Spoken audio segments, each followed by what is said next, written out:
The lighting's on point, sir. Little celebrities. And then it's okay if we take your socks off? Yeah, it's fine. I can do And then we that. just we're gonna pull your pant legs up a little bit too. There's some points there we're gonna get to. Oh, buddy. Awesome. My feet don't look so bad. You're fine. Okay. It's like when like a lot of like girls come in here and they're like, I haven't shaved my legs, don't look at them. Like it's So fine, perfectly okay. fine. So we're gonna do a couple points here. And that's just alcohol, I'm guessing, or what is it? Yeah, this is just we don't really technically have to even because the needles don't go deep enough to really affect things like that. But a lot of acupuncturists still do it just to be on the safe side. Yeah, it's infection control, prevention. Mm-hmm. Exactly. We're gonna do a point that's right there. Should I put my hands like that? Sure, you can either put them like that on your chest, or you can have them to the side, whichever is more comfortable to you. Okay. And we're gonna do some points in the ear, okay? Alright. The ear is considered the most external expression of the central nervous system, so it's kind of like a way to kind of jumpstart a lot of acupuncture treatments. Okay. All right, we're good there. And then, can I take your glasses off? Yeah, and Okay. I did not get to ask, but I want to know, how long have you been practicing? So I've been treating patients for about 3 years, Okay. 3.5 years, and that's including my time in like student clinics through all the clinic hours and stuff like that. And I did an internship at Encompass Health Rehab Hospital. Okay. So I treated patients at the hospital for when they had like after they'd had a stroke or like things like knee replacements, hip replacements, things like that. And what was acupuncture doing to help with those conditions?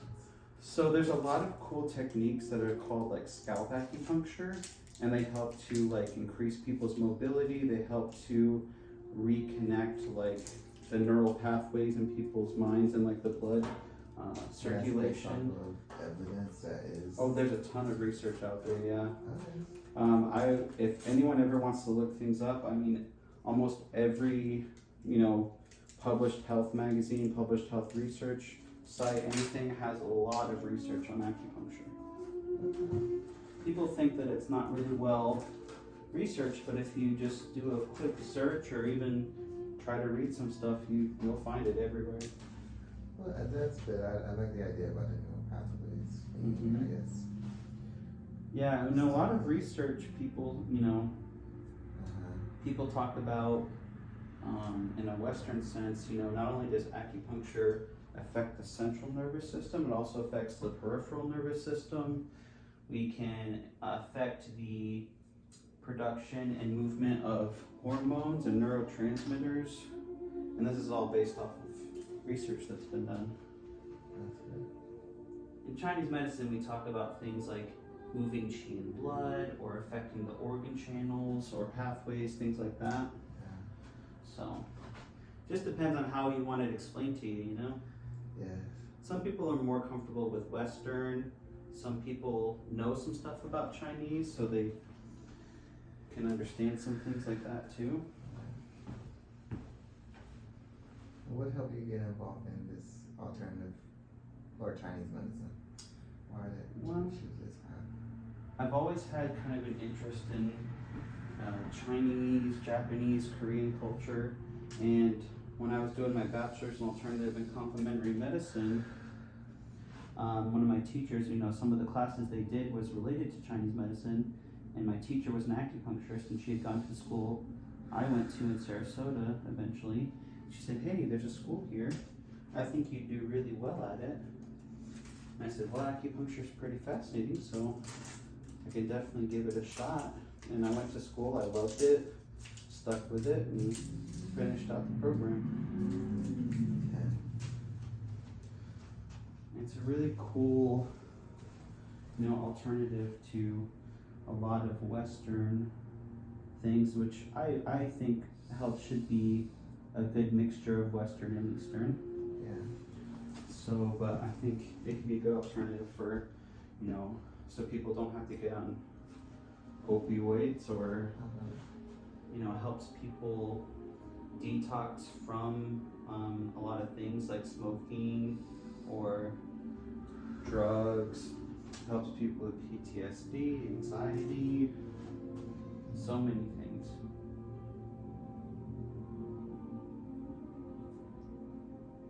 said, I read a lot of research, and that was a lot of my doctorate program was looking at research, talking about evidence-informed practice.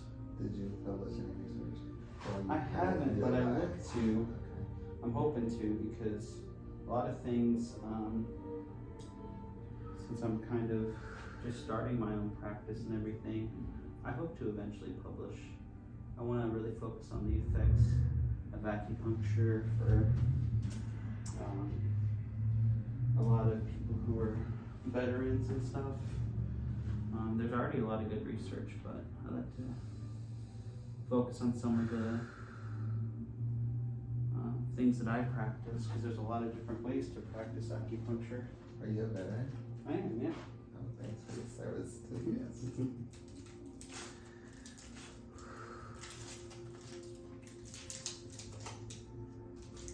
In general, how much does it cost to get acupuncture with you?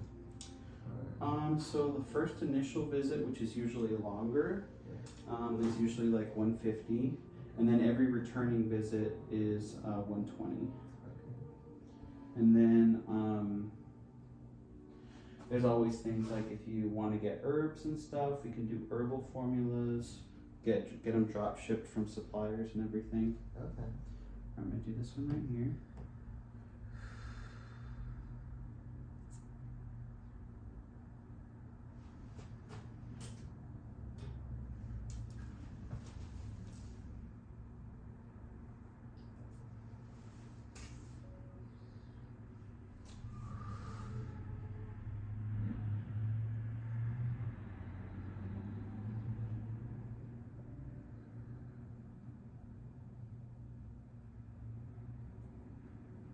At what depth does the needle go, like millimeter wise? Depends on what part of the body it's in. If you're in a part of the body that is really high muscle, like thick muscles, like the around the femur and the thigh and things like that, then sometimes they can go up to 1.5 to 2 inches. Sometimes more than that. Just all depends on the area of the body and also what you're treating symptom-wise. Okay. Because acupuncture has protocols where you want to needle more lightly for acute things, you want to needle more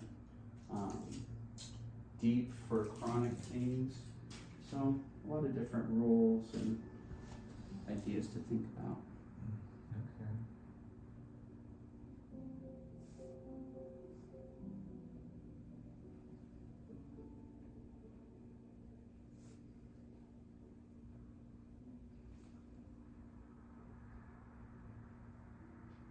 Like I said, there's a lot of different theories. So there's like the traditional Chinese medicine way of needling or practicing.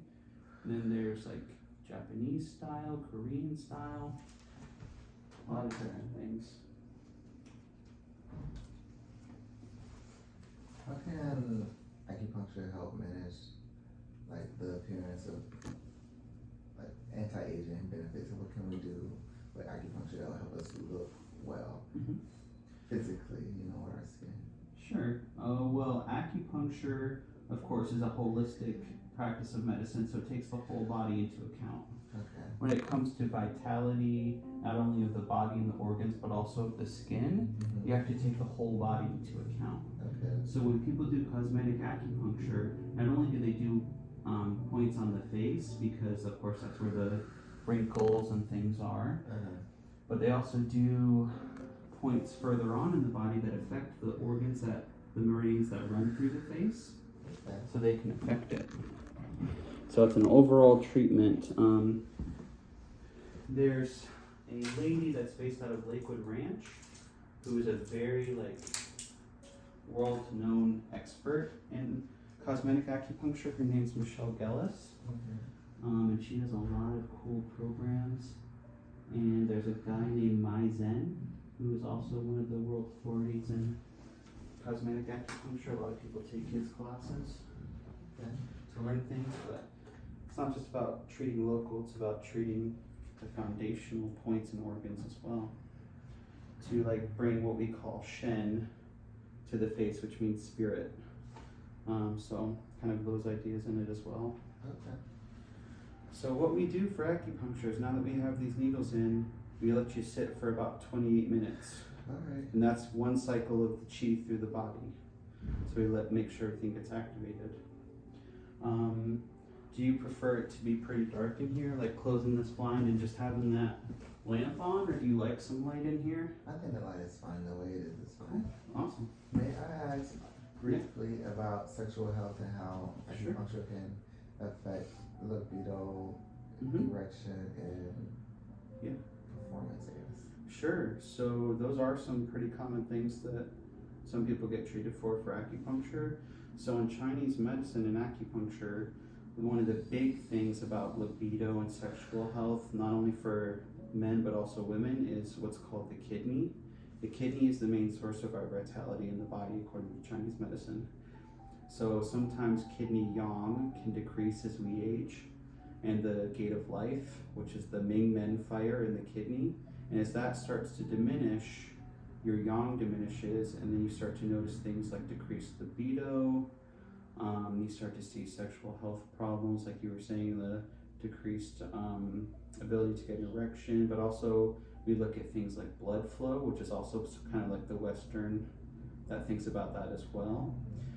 There's a lot of different approaches to it, because in Chinese medicine, every single symptom or set of symptoms can have multiple reasons. So sometimes there's a Chinese medicine saying that says, one treatment treats many ailments, or you can have many treatments that treat one ailment. So since everyone's body is a little bit different, and everyone's symptoms are a little different, and their constitution is either stronger or weaker, we have to kind of look at differentiating factors. And just like how Western medicine figures things out through symptoms and through what you have, the Chinese medicine does the same thing, where we have to kind of hone in and figure out what exactly it is, what organ is affected, and what channel is affected.